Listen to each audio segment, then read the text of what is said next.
These are the times that try men's souls. Thomas Paine. Hunters, patriots, and first responders, lend me your ears. There are some things we need to know, but probably do not know as common knowledge. Specifically, we are talking about the law of the land. In other words, constitutional law and the Bill of Rights.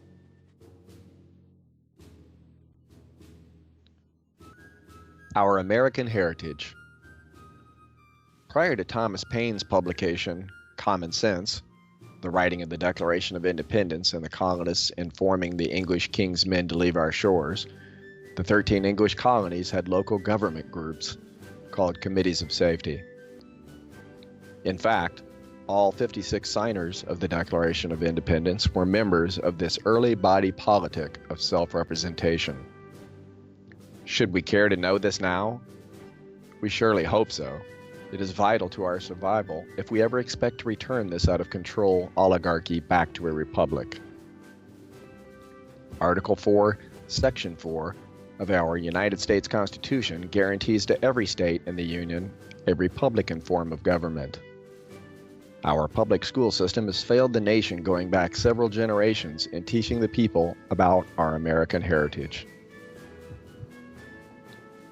Committees of safety were used throughout the colonies to organize and communicate ideas of liberty, unite the people, and sponsor the signing of the Declaration of Independence. They governed the colonies before, during, and after the Revolutionary War. They organized the debate and signing of our Constitution for the United States of America that birthed our nation. We will follow in their footsteps and reinstate our founding documents and principles by resurrecting the Committees of Safety. A powerful quick refresher course on our American heritage can be found on our website. See the attached URL links to this video script in PDF.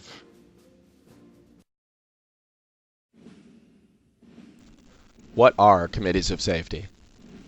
The Committees of Safety were a body politic and were used to mediate the founding principles of self-representation that predated our founding documents. The Committees of Safety consisted of people who felt obligated to volunteer to consider or manage safety matters and to include the aspects of freedom from danger, injury or damage, and the safekeeping of liberty. The colonists' instinct to survive and protect themselves, their property, and their communities compelled them to organize into committees of safety to specifically address those needs. Some of these early committee members rose in the ranks of the new government to become our statesmen, men like George Washington, Thomas Jefferson, Samuel Adams, John Hancock, and Benjamin Franklin.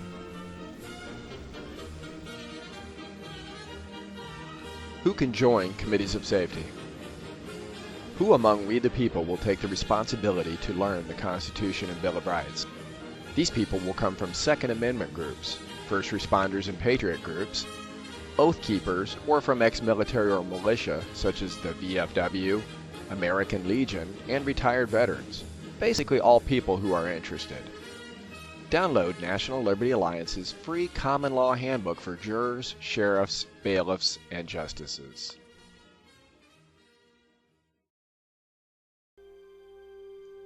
How to form a Committee of Safety. It has become necessary for us to turn once again to Committees of Safety. Gather interested people in your county at a convenient location and give a Committee of Safety presentation. Elect a chairman, co-chairman, secretary, and treasurer who will establish other subcommittees such as a Committee of Correspondence. After electing officers, adopt Robert's Rules of Order, and approve a charter. A minimum of 5 people is desirable, although as few as 3 is sufficient. Officers can be changed at any meeting by a simple vote of the membership, not by the leadership. For complete instructions, download National Liberty Alliance's Committee of Safety Handbook. We the people have power. A 1992 U.S. Supreme Court opinion, written by Justice Antonin Scalia, affirms the right of we the people to assemble as common law grand juries. See United States versus Williams, 1992. In a stunning 6-3 decision, writing for the majority, he confirmed that the American grand jury is neither part of the judicial, executive, nor legislative branches of government, but serves as a kind of buffer or referee between the government and we the people.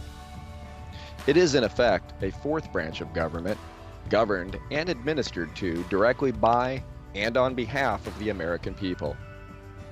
Its authority emanates from the Bill of Rights. Only we the people can save America through the power of the common law grand juries. The single remedy for lawlessness is the only true lawman, the sheriff, who is elected by we the people. America will never be destroyed from the outside. If we falter and lose our freedoms, it will be because we destroyed ourselves. Abraham Lincoln.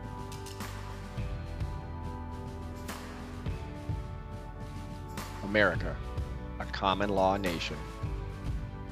America is a common law nation. We have courts of record and trials by jury. Common law is common sense. The principles of common law is that for there to be a crime, there must be an injured party, a victim. It's called corpus delicti. The state cannot be the injured party. In the absence of a victim, there can be no crime. The question each juror must ask themselves is there an injured party? This is what the grand jury must discover. Every right, when withheld, must have a remedy, and every injury its proper redress. William Blackstone. The petit jury has an unalienable right to judge both the law as well as the facts of the controversy.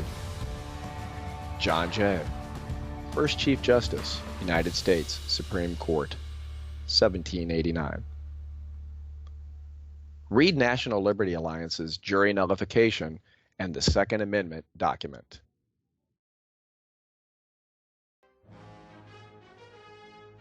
The solution to our nation's problems. The solution has two parts. The first thing we need to do is study the Constitution and Bill of Rights, prohibitions, and learn the law of the land. The second thing we need to do concerns the unorganized militia and the militia's right to protect the Constitution and we the people against domestic enemies as a juror in the jury box. The Constitution guarantees the people a trial by a jury of our peers. A right of a trial by jury shall not be abrogated.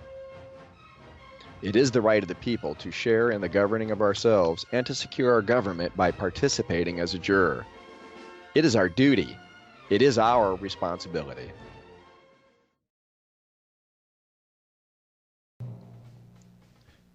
We the people need to become educated. We the people must stress the importance of educating ourselves and our children in American history. We need to understand the Declaration of Independence, the Constitution, the Bill of Rights, civics, and government. An educated citizenry is imperative to a constitutional republic. We the people are woefully uneducated and ill-prepared for a life of self-governance, framed for us by the founders.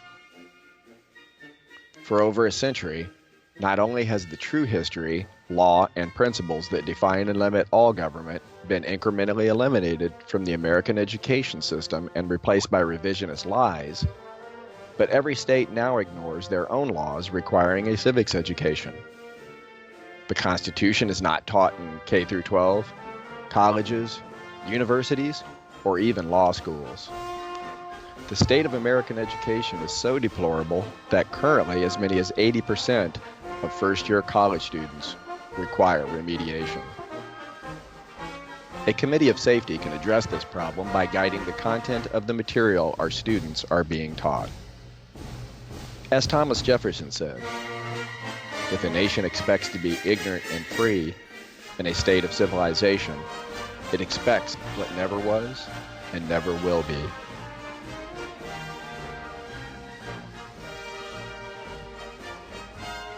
Study the Constitution. Take National Liberty Alliance's free online Constitution course and/or Michael Badnarik's free online Constitution course. With this knowledge, you can begin to think and act freely. Help others study the Constitution. Purchase pocket constitutions, 100 to a pack, at nccs.net and pass them out free. Whenever you give a public presentation, make them available free in a convenient place, like on a table. Pass them out free to people you know in your workplace or other areas you visit. This small 34-page document can be read in a few hours. It will take longer than that to study, digest, and comprehend. Is that too much to ask? One night to read it, and then you can take as long as it is necessary to digest it? An enlightened citizenry is indispensable for the proper functioning of a republic. Self-government is not possible unless the citizens are educated sufficiently to enable them to exercise oversight. It is therefore imperative that the nation see to it that a suitable education be provided for all its citizens. Thomas Jefferson.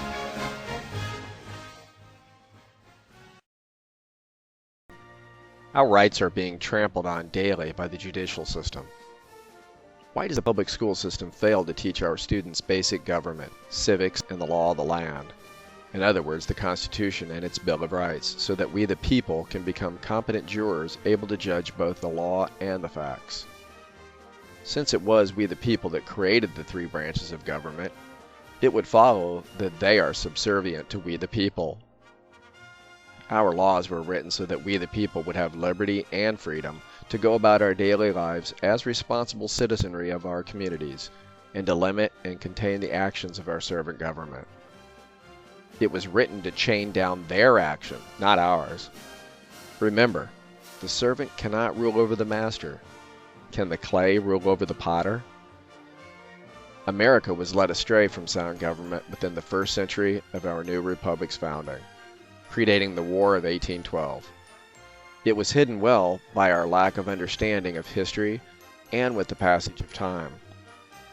Today's problems are many and varied. It is time to exercise our rights.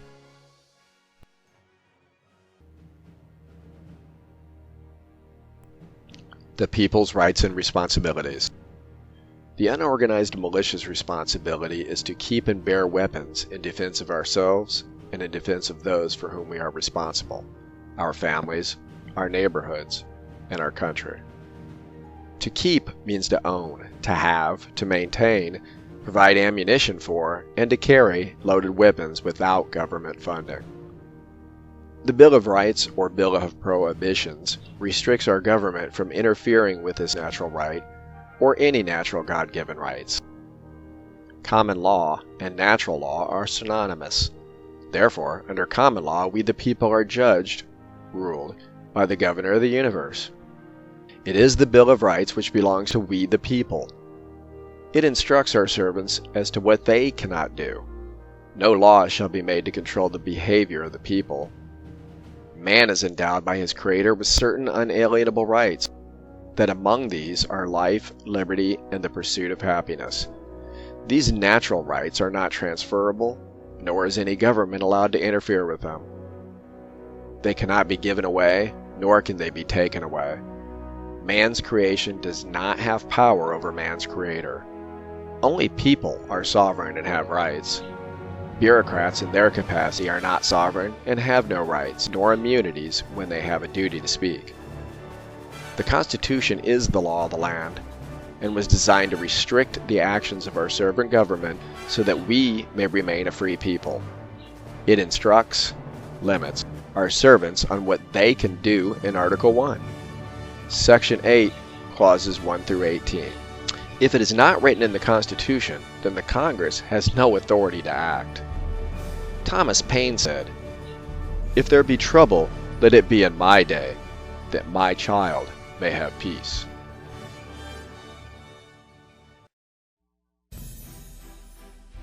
Militia duties of the people. There is a thread that's woven through our American history that connects our past with our present. The instinct to protect and secure what we have, cherish, and hold dear.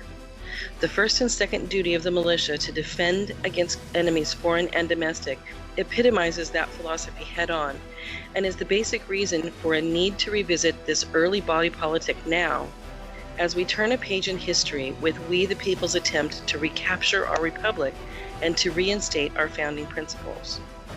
The first duty of the unorganized militia is found in the Bill of Rights, Second Amendment.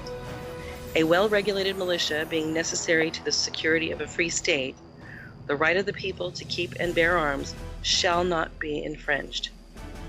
The second duty of the militia concerns the militia's right to protect the Constitution and we the people against domestic enemies as a juror in the jury box. To do so, the militia needs to be familiar with constitutional law. Read it, study it, memorize parts of it, know it. We the people are the common law grand juries. We the people are the well-regulated, unorganized militias of the several states. Both the sheriff and the Committee of Safety can call forth the militia.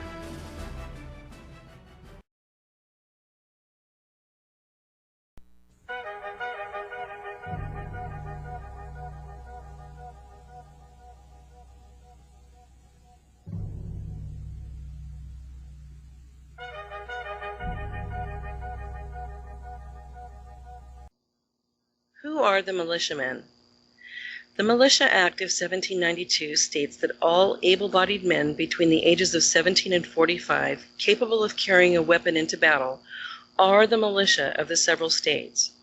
One does not join the militia, you are the militia under the Constitution for the United States of America. It is the right and duty of the people to keep and carry loaded weapons as affirmed in our Bill of Rights. As mentioned previously, the Constitution restricts the government from interfering with that right, or any right, and yet our servants have done exactly that. A recent Princeton and Northwestern University study has determined that our government has become an oligarchy, not a republic as it was created, nor even a democracy as some think. The only reason anybody has for taking your gun away is to make you weaker than he is, so that he can do something to you that you wouldn't allow him to do if you were equipped to prevent it. Neil Smith, author and political activist.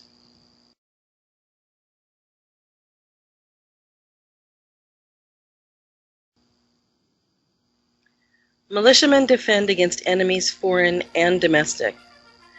First duty of the militia, to defend against foreign enemies by force of arms if necessary. That is why we have the Second Amendment of the Bill of Rights. A well-regulated militia being necessary to the security of a free state, the right of the people to keep and bear arms shall not be infringed. As it is the duty of all people, it is the second duty of the militia to defend against domestic enemies. This means that the duty of we the people to serve on trial juries to defend an innocent man's rights of life, liberty, and property. When you defend someone's rights in court and say, no, you cannot take this person's life, liberty, or property, or you say, yes, you may, that is what a juryman does. You are defending against enemies domestic, the powers that be, and understand that it is always the government. This second duty is vital, not just to the militia, but to we the people, all of us. It has been virtually hidden from our view because our public servants have revised the textbooks to eliminate this study altogether. Thomas Jefferson said, "When the people fear their government, there is tyranny. When the government fears the people, there is liberty." The several states have 57 million militia-age men. In America today, there are roughly 57 million males between the ages of 17 and 45. Many are hunters, own guns for defense, or target shooting for sport. In a recent four-state study of deer hunters, both men and women, Wisconsin had over 600,000 licensed hunters in 1 year. If they were an actual army, they would be the 8th largest army in the world. Just by adding in 3 more states, Pennsylvania with 750,000, Michigan 700,000, and West Virginia 250,000, we would have the largest army in the world if they were a military force. Adding eligible men and women from the other 46 states and noting that many who own guns don't hunt, the total militia force would run between 25 and 50 million.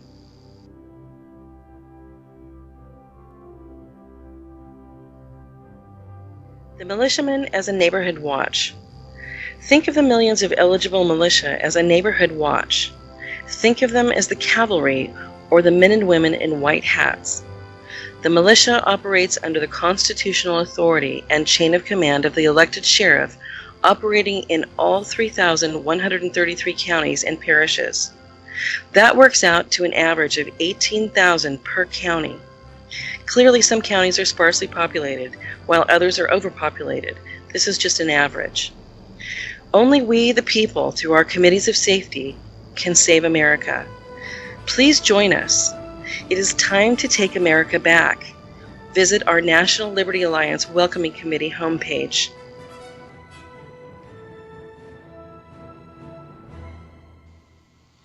Committees of Safety.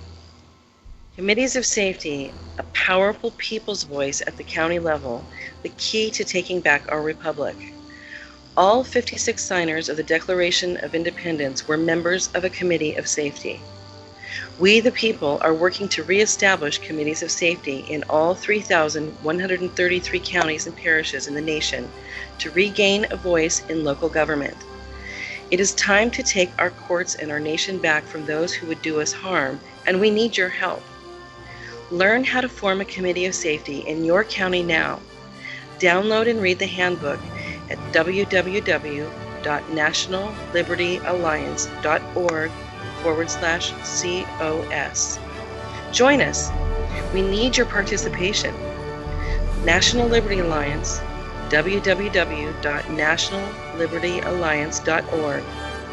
Video URL reference guide at www.nationallibertyalliance.org/NLA